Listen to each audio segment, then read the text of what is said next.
And state proofing is about kind of building systems outside of the state.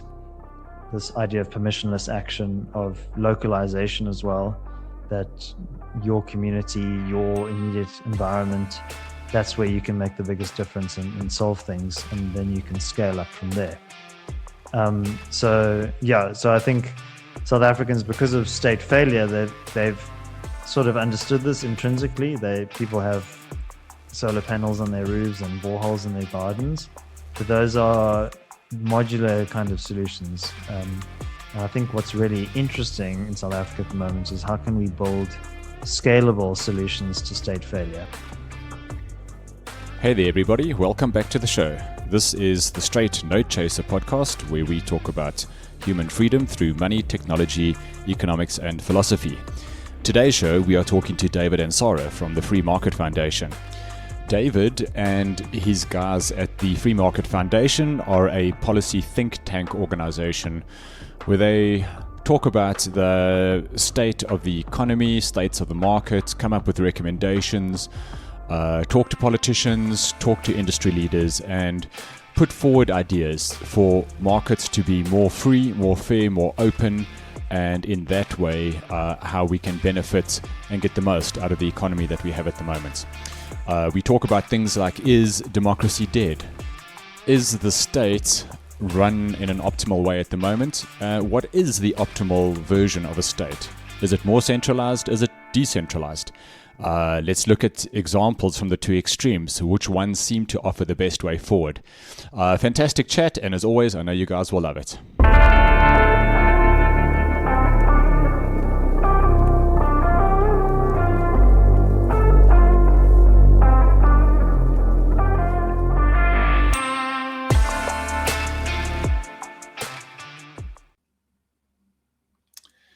Excellent. David Ansara, my friend, nice to see you again. Welcome to the show. Gavin Green, it's an absolute pleasure to be with you again. And I can't remember when we spoke last, but I do remember it was a fantastic conversation. So I'm really looking forward to this one. I think it was sometime last year when we chatted on the podcast, but we obviously saw each other at Adopting Bitcoin down in Cape Town. That was my first visit over there. I remember you were a speaker. I enjoyed your conversation. And actually, that was the first time we've met face to face. So nice to go to these events where you can actually see people that you normally just look at on the screen. So that was really cool. Yeah, no, I think during COVID, people made the most of digital connectivity and Zoom and all those things. And podcasts like yours and the ones that I was doing at the time, they really took off. But there is no replacement for an in-person interaction, looking somebody in the whites of their eyes and talking over a meal. And yeah, just shout out to the Adopting Bitcoin team. That was a really top-class event, and it was my second event. I think it was your first time there. But yeah, really just an amazing platform for Bitcoin developers, entrepreneurs, and civil society also had quite a significant presence there. So it was great to represent the Free Market Foundation and talk about state proofing and Bitcoin and how that tool can actually help to advance freedom in South Africa and elsewhere. So the Free Market Foundation, you head up that organization. And if I had to describe it in one word, libertarian might be a word that comes to mind. But maybe I'm wrong. What is the Free Market Foundation? And is it a libertarian thing? And if so, what does libertarian actually mean? Or am I completely wrong? Yeah, so I suppose you could classify the Free Market Foundation as libertarian, but it's part of, I would say, the broader liberal tradition or the classical liberal tradition. I think libertarian is a term that has emerged in the United States to differentiate people who have an orientation towards liberty from those which we would otherwise call progressives, who are actually more socialist in their inclinations. So if you think of what differentiates a libertarian or a classical liberal from, say, a conservative or a social democrat or a socialist or a Marxist, is really a focus on the primacy of the individual. So individual rights, individual freedoms. And the thesis there is that enabling people to define their own identity, to pursue their own ends, unhindered by government interference or any other form of coercion, is the best way to order a complex society. And that applies to social relations, but also economic relations. So libertarians tend to have a free market perspective. They want individuals in a market, whether that's people or firms, to be able to decide who to trade with, on what terms they agree to that.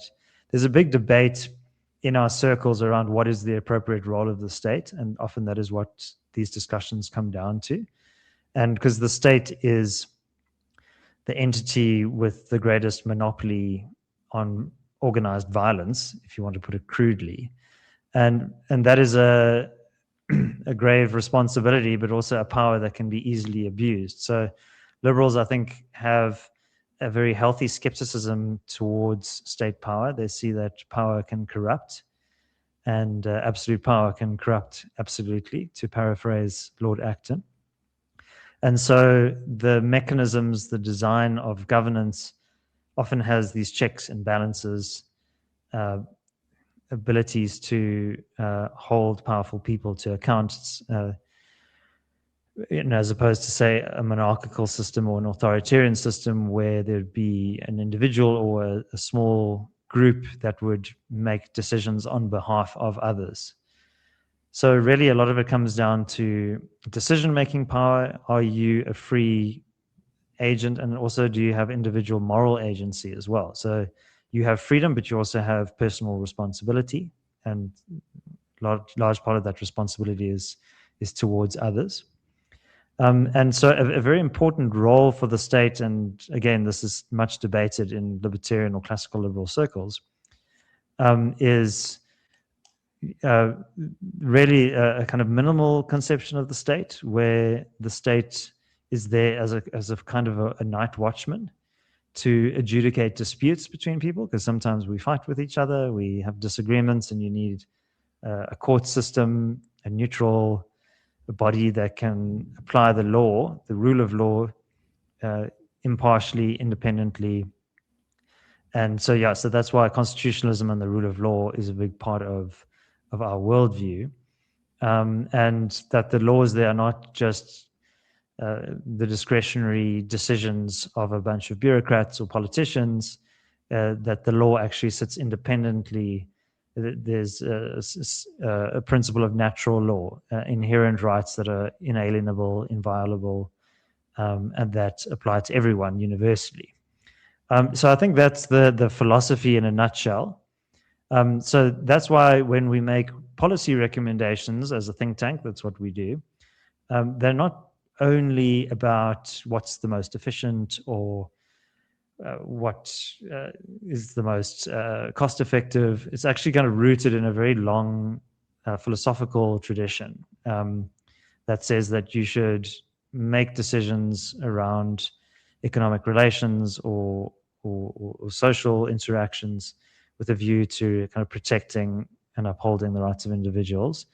And that's often in contrast to groups. So I think when you think of particularly a plural society like South Africa, you would often have people making essentialist claims or arguments about, one race group thinks this way, and this is how this ethnic group views the world, or this linguistic group of people, this is what their interests are. And so liberalism tries to cut through that and to say, well, actually, at the end of the day, we're all individuals. We might have different cultural practices, different preferences and ways of seeing the world, but at the end of the day, there's a kind of a universal set of rights and obligations that flows through all of us. So that's the kind of the philosophy in a nutshell. Cool. Well, thanks for that. So, I mean, liberty, the Americans famously almost seem to have co-opted that term. Everything is, freedom, the right, freedom, liberty, and blah, blah, blah, the rest of whatever they say. And it does seem to be a very red-blooded American, gunslinging sort of thing. And I know that the US always likes to point back to, they fought the Brits off, and they fought the Spanish, and they fought the French, and, they got their country going. And so liberty seems to be something almost enshrined as an idea. I'm sure different parties have a different idea as to what that actually means, though. But, South Africa also comes from a background of immigrants, the French Huguenots and the 1820 settlers. And through the years, there have been these like waves, the Dutch arriving in the Cape and all that sort of thing. So, in some ways, South Africa does seem to be quite similar to the US, a relatively new-ish country, largely populated or populated a lot by Europeans. But do you think we have that same liberty culture here in South Africa that the Americans sort of flag waving, gunslinging sort of Statue of Liberty and all that whole culture that goes with it? Is that something that South Africans find important or identify with? Well, I think you've highlighted some parallels between South Africa and the United States. So, the United States was formed as a union in 1776. That was the independence.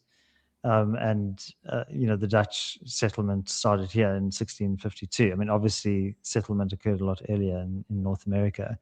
But I guess you could say that both the United States and South Africa are part of the New World and also frontier societies. And I think frontier mentality involves a certain undercurrent of a devotion and a love for freedom, right? And you think of the kind of the vast open savannas that people had to travel through, often at great personal risk. If you just think of the mythology of the Great Trek and what that entailed. I've been reading Herman Gillemiers' The Afrikaners, a biography of a people. And the whole time I've been reading this book, I've been thinking, wow, this would make for a fantastic set of like Wild West movies, because the amount of kind of intricate stories, not just of conflict, but also of cooperation. And, so I think, and also if you think of the context of the Dutch, even the Dutch settlement, when Jan van Riebeeck arrived in 1652, he was there under the auspices of the Dutch East India Company.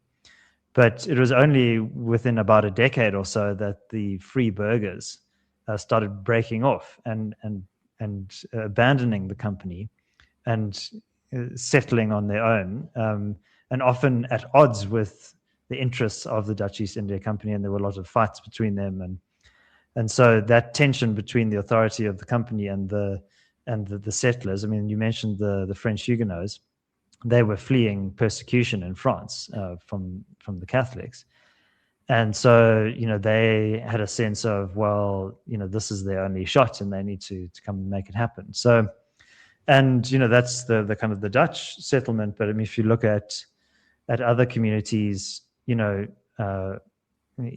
South Africa, with also with kind of strong traditions, autonomous set of kind of rules and practices.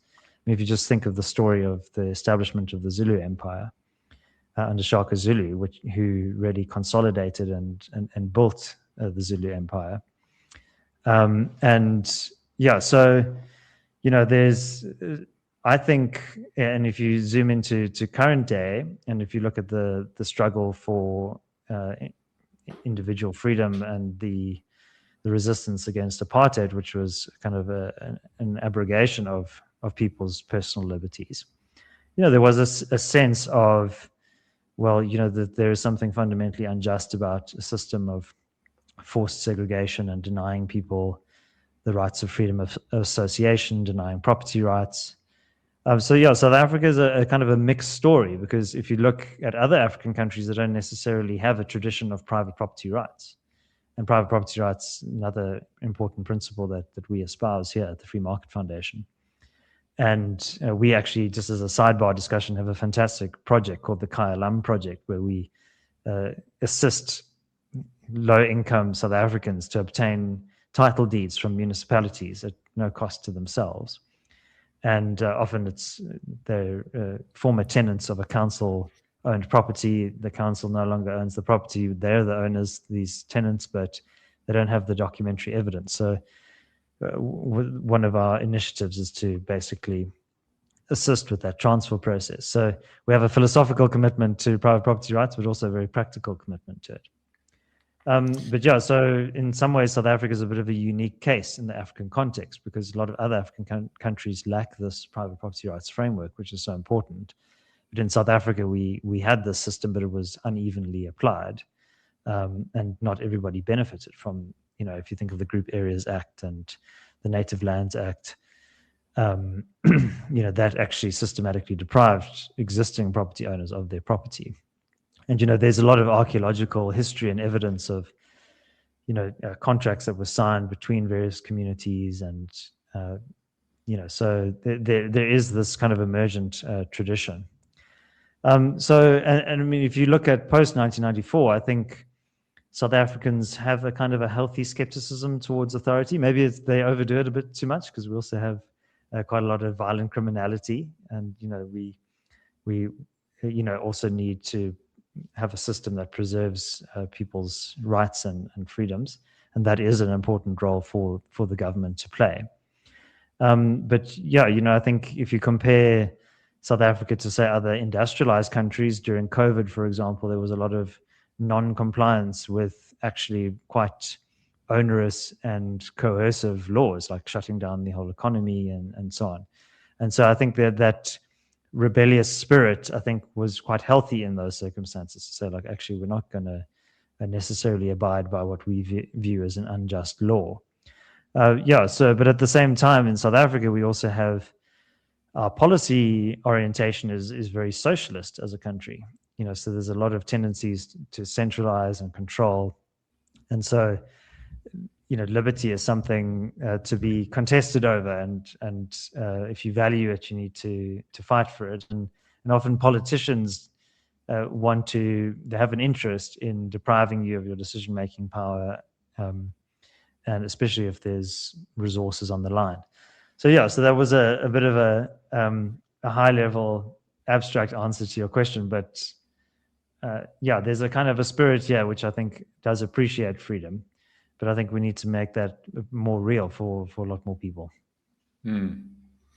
Well, I thought one of the nice ways to introduce the listeners that aren't familiar with the Free Market Foundation was to just chat about some of the articles and topics that you guys publish. Quite a lot of content on your website, news pieces, opinion pieces, thought pieces, that sort of thing. And I thought it'd be great to just grab one or two of the headlines of those and just chat about it. I'm hoping that everyone that listens, whichever side of the fence you lean on, whether you're more conservative or whether you're more liberal, whatever that means these days, I think those distinctions seem to change quite a bit. But something that everyone would be interested in listening to. So the one topic that came up was something, and I'm going to just credit the author, Ayanda Zulu, wrote a piece on time to rethink the case for decentralization.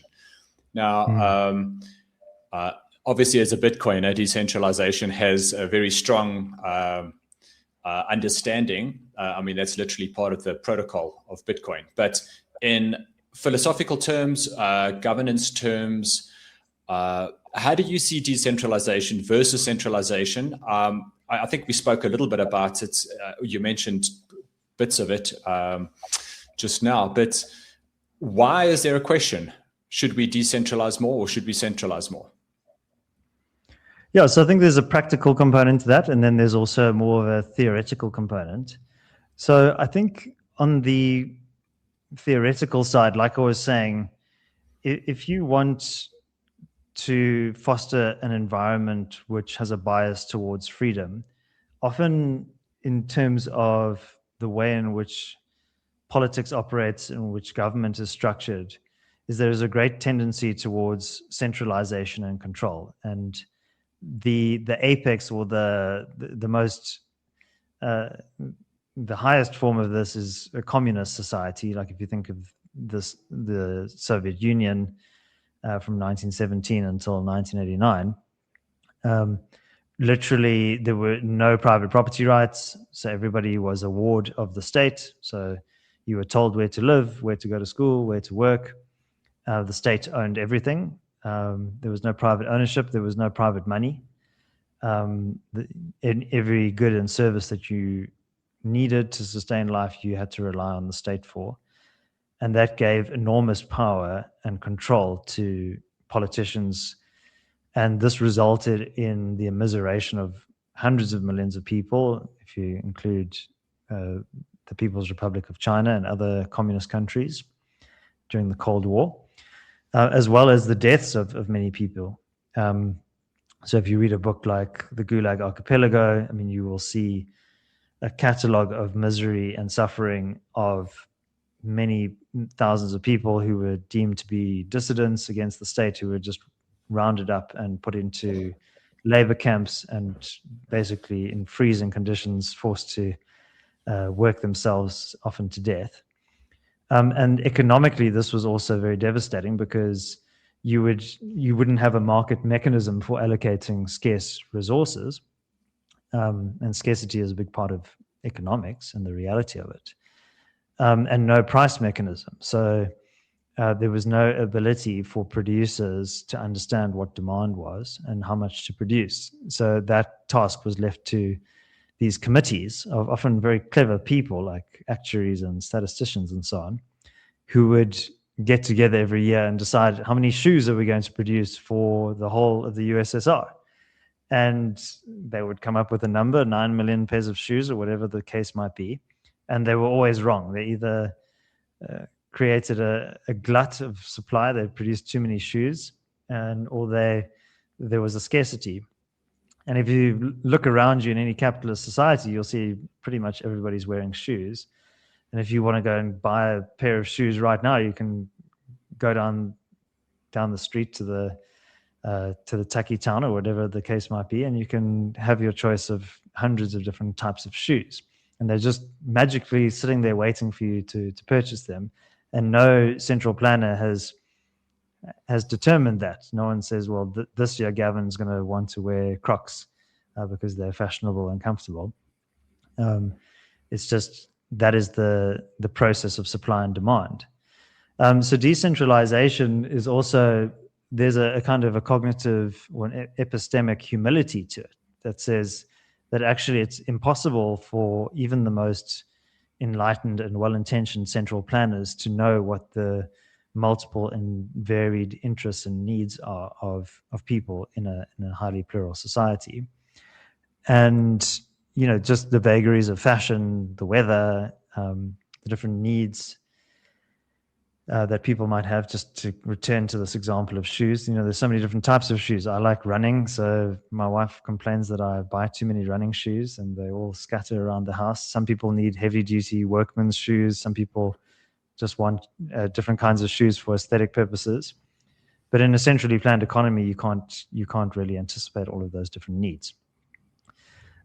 So how does this relate to decentralization? Well, Friedrich Hayek, who is an Austrian economist who was born in 1899, I believe, and very active. He had a long life, and he basically wrote about the fallacy of central planning and why it will always lead to miscalculations. And I think it was him, maybe it was von Mises, who spoke about the economic calculation problem. I think it was von Mises, that it's impossible for you to really fully quantify an economy. And I think one of the perils of modern day contemporary economics is very dependent on modeling and econometrics, and it's obsessed with data. And I think data is important, and it's good to understand some of those trends, but you can never get the level of granularity and detail that you need. And even if you could, you still couldn't engage in central planning effectively enough. So that's kind of the theory around decentralization, but there's also, it applies not only to the economic realm, but to the way in which governance is actually structured. And by contrast to the USSR, you had like a system, for example, in Switzerland, where you have a highly federated system of cantons, which are almost small municipalities, but which have a very high degree of decision-making power, even around things like taxation, and other kind of regulations and municipal rates and things like that. And so people in the Bitcoin community, like there's some cantons in Switzerland that are very pro Bitcoin. And what's always interesting, I think, is if you look at a country like Switzerland. Gavin, can you tell me who is the president of Switzerland? I have absolutely no idea. Well, that makes two of us, because I don't know either. But the reason we don't know is because it's a rotating system. So the presidency is actually not a particularly powerful office in Switzerland. And there's almost like a federal council that basically governs Switzerland. And Switzerland's very interesting because it's also a very multilingual, multi-ethnic society, right? You have French-speaking, Swiss, German-speaking, Italian-speaking. You even have the Romansh, the Roma people. And so there, I often point to Switzerland as a kind of a model example of a country which has a very healthy appreciation for freedom. You mentioned the gun-toting Americans, but the Swiss are also gun-toters. Everybody has a firearm in their basement or their attic. But it's also a very peaceful society, and a place which has a very high degree of economic freedom as well, a tendency towards lower taxation, less regulation, kind of freer banking system. There's a big kind of gold tradition there as well, which I think speaks to some of your interest in sound money. But the decentralization, I mean, there are many federal states, like the United States is another example, where you actually have states competing on tax policies. I mean, you may have heard about companies like these Silicon Valley companies, like moving from California to Florida or Tennessee. And that, I think, fosters a very healthy degree of internal competition within a country. But then there's this tension between the states and the federal government. Like, when you watch the detective movies, and then, the detective is doing his work, and then, the feds have shown up, and now they're interfering in the case. That's a kind of a classic tension between the states and the federal government. And unfortunately, what we have seen in the United States is a much greater acceleration of the growth of the federal government, and that's resulted in huge accumulation of deficits and debts on behalf of the federal government. There's a big government bureaucracy, a military that needs to be maintained and paid for. So you have a debt burden of, I think the number is about $38 trillion US at the moment, which I can't even imagine how big that is.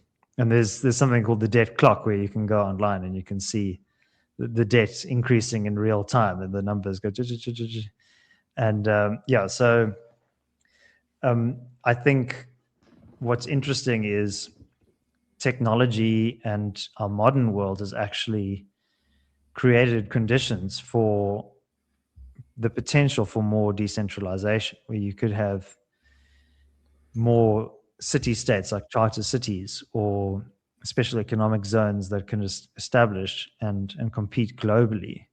But at the same time, you also have this greater tendency towards centralization as well, even in free societies. Like if you think of something like the European Union, that is a supranational entity, which I think originally was intended to foster free trade and lower barriers to internal trade within the union and freedom of movement, but has now become this kind of super bureaucracy, which is also stifling trade and stifling innovation.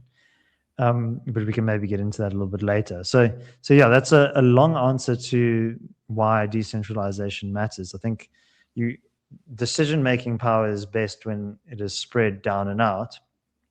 And it also creates a diffusion of power and accountability. And I think that's very important for the preservation of individual rights, is when you have an organization or an entity that has resources, it has decision-making authority, you can actually solve problems on the ground in your locality a lot better than a distant bureaucrat in Pretoria or Brussels or Washington, D.C. And often when you have a highly centralized system, it creates these perverse incentives to basically capture the levers of the state, because that's the biggest and the only game in town. And so we obsess in South Africa, rightly so, about corruption. But corruption, in a way, is a feature of this highly concentrated system that we have. But we can unpack that a little bit more if you like. Yeah, just the thought that came to mind when you were talking. I mean, you've just explained quite clearly why centrally planned economies don't work. And yet, here we have governments that are trying to increase their control and their reach throughout the entire country. And it's just so interesting to me that we have these history lessons where these systems don't work. And yet governments seem to naturally tend in that direction all the time. Now, you also mentioned the US and the military, which I thought is kind of interesting because another one of the topics that a recent article on the Free Market Foundation website was one called How Dictators Break International Law and Why It Matters to Liberty. And this was Thandirai Mapfumo, who is the author there. Just want to once again credit the author with that. So, we spoke about the US, we spoke about the military. You have this article about dictators and international law. So my question, a couple of questions. Is there such a thing as international law? And if so, who enforces this? So Gavin, before I answer that, I think just a note on our writers. So it's actually quite an interesting feature of the Free Market Foundation. We have a decentralized model ourselves. So we have a kind of a small inner executive, but then we engage writers who share our philosophy and our worldview, and they write interesting pieces, and we help to place these articles in the media. We have our own platform as well, the Rational Standard. So yeah, I don't want to be seen to be speaking on behalf of Thandirai. And I haven't read that article, but I'm sure it's very good and worth checking out. You can tell how many articles we produce because I just though I lead the organization, I haven't read all of them, but I probably should. But yeah, Thandirai is one of those writers that we work with. But yeah, so just on the topic of international law, I mean, I think that's very interesting because in many respects, like I was saying earlier, law is, and we are adherents of this idea of natural law that, like if you think of during apartheid, there were lots of laws, but they were fundamentally unjust, right? Like the Group Areas Act was the law. It was legislation that was passed by the people who were in power. Or the Population Registration Act, or whichever odious piece of legislation you want to point to. But those laws were an assault on the fundamental dignity and agency and individual freedoms of many Black South Africans. So there's almost like a higher constitutional order, and that's not necessarily represented by the Constitution with a capital C. It's maybe you could say there's a kind of spiritual dimension to that or a philosophical dimension, but it's like you don't need the government to grant you those rights is the point. Those rights are inherent to you as a human being. Like your right of ownership of property is not just a policy decision to be granted or withdrawn based on the whims of some politician. It's, if I come and take something that belongs to you, if I seize your house, I've violated your rights. So when we think about international law, I mean, our approach to international affairs is what maximizes the amount of liberty in the world or in various societies. And liberty also needs to be enforced, right? You need, for a legal system to be functional and credible, you need an enforcement mechanism. And there's a lot of discussion at the moment about South Africa's sovereignty and the United States is bullying us. But in many respects, I think if we look at what's happening in South Africa, I wouldn't say that liberty is flourishing because of some of the policy decisions that have been made by politicians. So if you think of a proposal like expropriation without compensation, that's like I was explaining, a direct assault on your right of ownership, that the government could expropriate your property and not pay you a market-related rate for that is unjust. And it doesn't matter if the parliament passes this law with a majority or even 100% of all legislators approving the law, it's still wrong. So when we look at international law, we also have to say, well, who enforces that? And in many respects, like it or not, the United States, since the end of the Second World War, has been the primary enforcer of the global trade system, of the international political order as well. And so many countries, when they are opposed to the conduct of the current administration, they say, well, you're acting in direct conflict with international law. But who has determined what those laws are? And there is I think an issue there that underlines it of who are these authorities that supposedly proclaim to be the custodians of international law. And you might say, the International Criminal Court or the International Court of Justice. So the ICC, I think, focuses on the conduct of individuals. The ICJ is on nation states. I think, just a caveat, I'm not a lawyer. So some of the kind of legal experts at the FMF would probably be better people to speak to on this topic. But yeah, so who has the authority? I mean, I mentioned the European Union earlier, and there's something called the European Union, the Human Rights, Human Rights Court. But often that court is going against making rulings that contradict the kind of emergent legal traditions of many of the member states.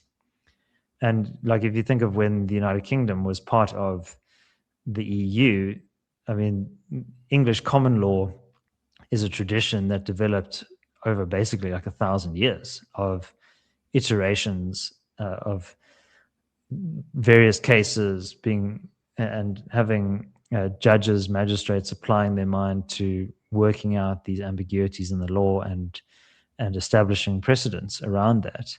And then you have the Court of Human Rights in wherever it is, in Strasbourg or wherever, I can't even remember, making proclamations about what the people in the United Kingdom should be doing based on a different legal tradition and set of codes. And I think that created a lot of contradictions and tensions. So yeah, so I'm actually a bit skeptical of the idea of international law. I think like often it's unevenly applied. It's highly discretionary. I mean, you might remember when Omar al-Bashir, the Sudanese dictator, visited South Africa, and basically the Rome Statute, as far as I understood, compelled signatory states to apprehend and hold people who had been in violation of the international human rights law. And basically the South African government just said, well, no, we're just going to let him go. And there was a big case here in South Africa about it, but they just openly defied that court order or the international rules. So I think the international rules-based order is kind of built on sand rather than rock. I think it's really determined by the power of the organizations or states that back it. Mm-hmm. And so, yeah, I mean, if you think of the situation in Venezuela. Um, Here you had a socialist dictatorship, a once thriving middle class democracy in the form of Venezuela, the richest country in Latin America, that was essentially hijacked by a communist cabal. And 8 million Venezuelans have fled into exile. All of the oil revenues have been basically rediverted into the pockets of the Chavistas. That term coming, of course, from Hugo Chavez and then later Nicolas Maduro, his successor. And where was international law there? There was international law coming to the defense of the people of Venezuela. And so when Maduro was arrested by the Americans in a kind of midnight special forces raid, there was a great hue and outcry about, oh, this is an infringement of the sovereignty of the Venezuelans, and this is a violation of international law. But, ultimately, Maduro was acting against American security and geostrategic interests. And so they were able to act. And I would argue that that was an action that was entirely justified under the framework of protecting and advancing liberty. Mm. No, I'm glad you mentioned that, because I've often heard it said that dictators and communists get put in by the ballot box. You vote them in, and the only way to get them out is, through the end of a gun. You've got to basically shoot them to get them out. So, one of the things, I wanted to ask you a question about democracy. Is democracy dead? If we take the case of Venezuela, I'm sure they were a democratic country and they had these elections and these people got into power, and then you can't get them out. And I think there's been many cases of around the world where you have an oppressive government for whatever reason, and the people just can't get them out. So at what point does democracy no longer work? And is there any way for democracy to be upgraded to like a version 2.0, where you say, well, taxpayers get more votes, or landowners get more votes, or owners of companies get more votes, or something where people that have got skin in the game get more of a say than, say, someone who's not paying tax. They're evading the system. They're kind of benefiting from the system. They get free stuff, but they're not actually taxpayers, and they'll just keep voting the current incumbents in, and you can't get them out. And at what point does democracy really just fail? Or is that a healthy part of the democratic process? Yeah, so look, democracy is complicated. I think if you had asked me this question when I was a student, I would have said, well, of course, democracy is a good thing. It has no downside and it's only upside. But I think the reality is a bit more complicated. And I think the term that you used there, skin in the game, is really vital. And, to an extent, we don't have a pure democracy like the origins of democracy in Athenian Greece, ancient Athens, where you had direct democracy, where basically everybody would vote on everything. I'm simplifying now, but that was the essence of it. And that was a small city-state with a kind of vibrant intellectual tradition that enabled that to happen. What we have is a representative democracy. And I would say that when we evaluate the performance or the health or vitality of government, we need to say and use this lens or this rubric of, is liberty being advanced or is it being eroded? So that's my lens. Like, government is there to defend life, liberty, and property. So I think a good example is something like national health insurance, which everybody says, oh, is a great thing. We need universal healthcare, just accept it. But what does it actually entail? It involves essentially nationalizing private healthcare savings. So there's a kind of a utilitarian argument which says, oh, well, look at all these private savings, these kind of pots of money that people have voluntarily, through their own after-tax income, they've put this money towards their private healthcare scheme. And the government wants to just now take those pots of money and apply it to the public system in the name of equity and redress. But I would say that that is actually a fundamental, I mean, that's theft, basically. It's a form of expropriation without compensation, just like EWC and property. And I think that's a very good example of actually, if you had to probably poll most people in South Africa, like some poor guy in Limpopo might say, well, yeah, I've got nothing to lose. Of course, I'd love to have NHI. I'd love to have free healthcare. But that involves the coercive use of state power to, against someone's will, take from a productive person and give it to somebody else. And that is, I think, in violation of that very cherished and fundamental principle of liberty. So it doesn't mean that we shouldn't try very hard to come up with ways of improving access to healthcare. But even then, like, access is not really a problem that we have in South Africa. You could argue we have universal healthcare already, but it's just not very good. So you might suffer a traumatic brain injury in a car accident and you'd be admitted to a public hospital, and they would give you a Panado and say, well, here you go, off on your way. You've gotten healthcare access, but it's completely and woefully inadequate for the problem that you have. So you need specialized care in that regard. So I think the danger with democracy is a kind of majoritarian reflex, where we say, well, just because most people have voted for something, or the majority party endorses something, that they are somehow the custodians of the will of the entire state or the entire country, and that whatever they say goes. So, I mean, we have a constitutional system which has checks and balances on those powers, and that is very important. So I don't think democracy in and of itself is necessarily a good thing. And you have many so-called democracies where there's regular elections. I mean, just north of our border of the Limpopo River is Zimbabwe, and they're very diligent about their elections, and they're not particularly free and fair elections, and once in power, the politicians abuse their citizens tremendously. So I think what you need is this idea of a kind of this higher constitutional order, and really that basic philosophy of does the system protect life, liberty, and property, and are you free to determine your own way of life, where you live, where you send your children to school, how you engage in business, and the state is there to ensure that people don't violate the rights of others or commit fraud or theft against one another, and that's an important role.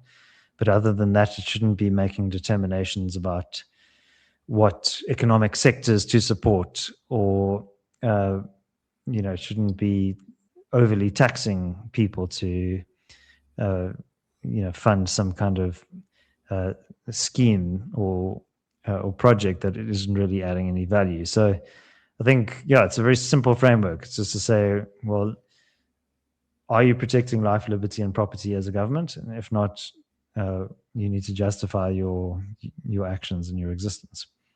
So democracy, I think, is complicated, and it's not a panacea. Just because you can have democratic institutions doesn't mean that you're going to solve some of these thorny and tricky issues. Yeah. We spoke a bit about the US earlier, and I mean, the US is a famous democracy, and yet Donald Trump seems to be invading Iran at the moment, and that is something that hasn't gone through Congress. It's basically an act of war. As far as I understand, Congress has to approve any sort of military action. So there we have a famous democracy that is now almost looks like Donald Trump acting like a dictator in this particular instance, invading foreign countries, or they haven't got boots on the ground. Maybe you can't call it an invasion, but certainly military strikes against a foreign country. Is that a dictator? Does that look like a dictator? Is that just an isolated case? Does this show how democracies don't always pan out as they plan or as you imagine them to? Sorry to throw this last question at you late in the interview. Look, I would say that the United States is it has representative government, and that's maybe distinct from democracy. Look, I mean, I think the feature of growing executive power is something that is not exclusive to Donald Trump. It's part of a broader trend. I mean, Barack Obama famously said, like, with my mobile phone and my pen, I will run this country, and kind of openly defying Congress. And yeah, I mean, that goes back to George Bush, Bill Clinton, etc. So I think that is part of a broader trend. And yeah, I think that was probably one of my reservations or criticisms about the war. I think I was broadly in support of the war because I think Iran has been a very bad global actor. But, I think Donald Trump could have gotten some kind of in principle approval from Congress, even if not, his argument was, well, this would have revealed and destroyed the element of surprise that was very much needed. But I think he could have gotten a broad mandate from legislators, who are there to represent the interests of different states. But so I think you've got to be mindful about also, just because you might favor a politician, it's very tempting to say, well, this time is different and our politician is a good guy and he's going to use that power responsibly and judiciously, but you don't want to set a kind of a precedent. And you need to imagine that if your worst enemy were to come into power tomorrow, how would you want the system of rules and authority to be ordered? And so I think that's generally a good way of approaching these kind of governance things, imagining that your worst enemy is in power. Yeah, I think that's a great way to wrap it up, David. I know we've running up on time at the moment. I actually had one more article I wanted to chat to you about, and in fact, it was one that you've authored, but maybe we'll save that for another day. I want to be respectful of your time. In terms of closing thoughts, any last comments from your side? Yeah, we didn't even get to talk about Bitcoin, Gavin. Like that's the medium of freedom. Look, I think for Bitcoiners in your audience, I think there is a lot that Bitcoiners can learn from the kind of libertarian ethos, but I think also vice versa. I think this idea of permissionless innovation, of decentralization. I like the phrase that we heard at the Bitcoin conference, that Bitcoin is a system of rules without rulers. And I think there is a really admirable and praiseworthy form of emergent order to that. Obviously, there was the white paper and Satoshi who kind of set that in motion, but it's kind of hardwired into the code. But there's a whole environment of innovation and human opportunity and human flourishing that has emerged from this. And that's different to, say, the fiat system that we find ourselves in, where central banks have a lot of power. Their interests are very much intertwined with the interests of politicians, and where the temptation to print money to finance large ongoing deficits is just so great. The political incentives are just hardwired. And Lynn Alden, the macroeconomist who's quite a Bitcoiner, who authored Broken Money, she says, her phrase is, nothing stops this train, which I think is very pertinent. What stops it, I guess, is some kind of breakdown in the system.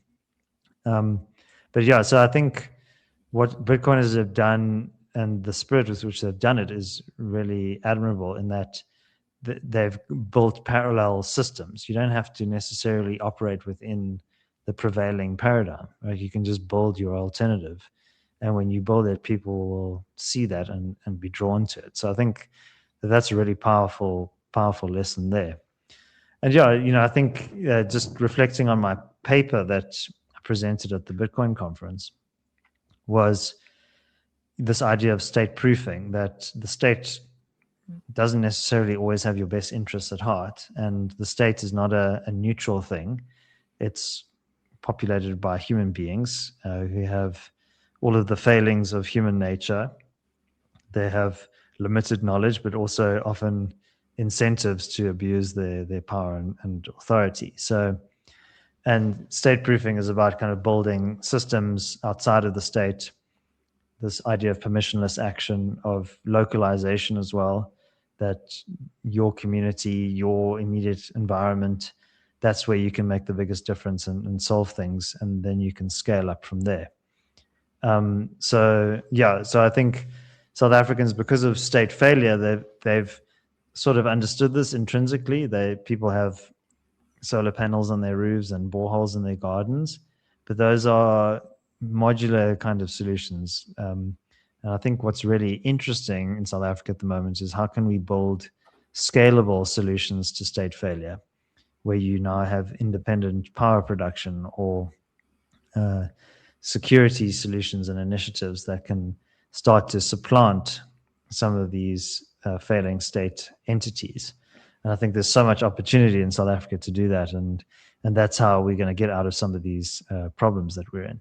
I mean, just before I came to this podcast recording, I was in downtown Joburg at the Maharishi Invincibility Institute, and this very entrepreneurial guy, Teddy Blecher, has a passion for youth development and skills development, and he's occupying the old Anglo-American building, and he's developed this incredible youth skills development and training center, and a lot of young people coming through there. There's a lot of innovation and real kind of energy in that building, and he's kind of doing it without a cent of government funding, and he's solving problems. They're solving security problems in that immediate vicinity. They're training security guards, and they've, I think, have a working relationship with government, and it's fairly healthy, but they're not waiting around for government to fix problems, because if you wait around like that, you're gonna be here a very long time, and the problems are going to be worse, and the people who created the problems aren't going to be the ones that necessarily solve the problems. So I think what we're trying to encourage at the Free Market Foundation is a real spirit of self-actualization, intrinsic motivation, and actually a lot of these problems are solvable through human action and through a bit of chutzpah and a bit of that love of freedom that we spoke about earlier. I think that's a great way to wrap it up. We started talking about freedom or liberty, and we're ending off on the topic of freedom. And I really enjoyed what you said about you can, and I'm probably paraphrasing a bit, but you can either waste your time fighting the system, or you can just go ahead and build your own system or another system and put your energy there. So that's certainly food for thought. I think we've got examples in South Africa of that, as you mentioned, individual houses taking care of some things. We even have some, areas like Orania. Think of that as what you want, but that was a group of people at one point that just decided we're going to take care of ourselves. We're not going to rely on anybody to have to look after us. I kind of respect what they've decided to do there in terms of just taking action, whatever you think about the state of Orania. But, just an example of people doing that. My only problem with Orania is that we don't have more of them. I think we should have 100 different kinds of Oranias all around South Africa, where communities take responsibility for their own affairs and they can determine how they run things, and I think that also gives you a lot more pride and skin in the game, to use that phrase that you used earlier. And there's more local accountability and so on. And that can manifest in different ways, and there can be different cultural contexts to that, different languages spoken, and that's, I think, the mistake that a lot of people make is they kind of see that as a kind of a reactionary thing, or but I think it's the opposite. It's about radical responsibility. It's about taking responsibility for your own problems, your own affairs, and that radiates outwards. And that's actually how the kind of civilizational order is built in the first place. The country that we live in, that we take for granted, was built by our ancestors, and all of the things that we benefit from and enjoy now. So I think that's the flip side of freedom, is the responsibility that you have towards others. And that doesn't mean that you must just kind of slip into a kind of collectivism. You can still have a very strong sense of individualism in that. But it's a voluntary association rather than a kind of a forced thing. And I think that's quite an important distinction. Fantastic, David. Thank you so much for your time. I appreciate it, and giving me a few extra minutes as well. I want to make sure you get in time for your next appointment. So thank you so much. It was great having a conversation. Have a great day further. Yeah, it was lovely chatting to you, Gavin, and thanks to your audience for tuning in as well. And they're more than welcome to get in touch with us via freemarketfoundation.com or on all of the social media platforms as well where we're active. I'll put all your links in the show notes as well, so people can just make it easy for them to click on that and get hold of you guys. So thank you again. Have a great day. Perfect. Thanks. Cheers.